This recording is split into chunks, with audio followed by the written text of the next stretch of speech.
భారత్లోని ఆహార ఉత్పత్తుల దిగుమతుల విలువ దాదాపుగా సంవత్సరానికి 2 లక్షల కోట్లు దాటిందన్నమాట.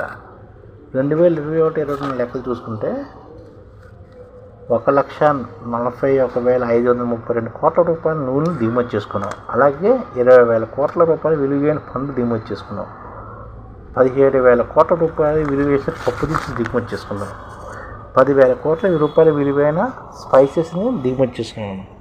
10,000 కోట్ల రూపాయల విలువైన కాజు అంటే జీడిపప్పుని విదేశానికి దిగుమతి చేసుకున్నాం అనమాట. ఈ విధంగా మనం 2,39,000 కోట్ల రూపాయల విలువైన ఆహార ఉత్పత్తులు దిగుమతి చేసుకుంటున్నాం ఇతర రాష్ట్రాల నుంచి.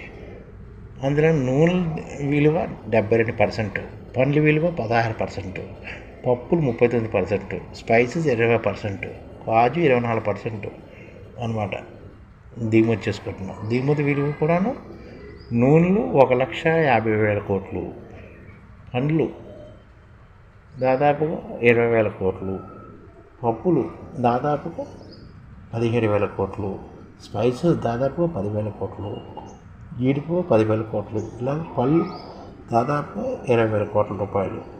ఈ విధంగా మనం విదేశానికి దిగుమతి చేసుకుంటున్నాం అన్నమాట.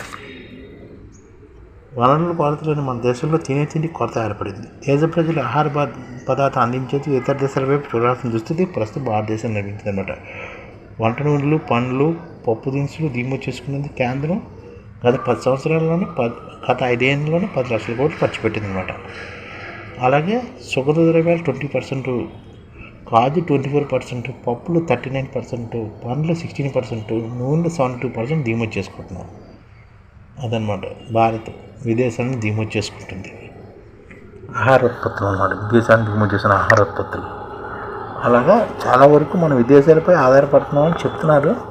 స్వయం సమృద్ధి సాధించట్లేదు మనం. కొన్ని పప్పులు, నూనెలు, నెక్స్ట్ కాజు ఉత్పత్తులు కూడా తగ్గించుకోవాలి.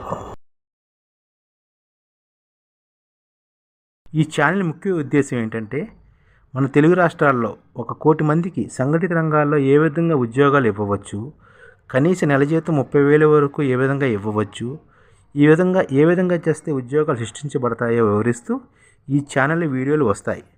అలాంటి వీడియోలు మీకు కావాలంటే మన ఐడిఎఫ్ భాస్కర్ ఛానల్ని సబ్స్క్రైబ్ చేసుకోండి. ఐడిఎఫ్ అంటే ఇండియన్ డెవలప్మెంట్ ఫోర్స్.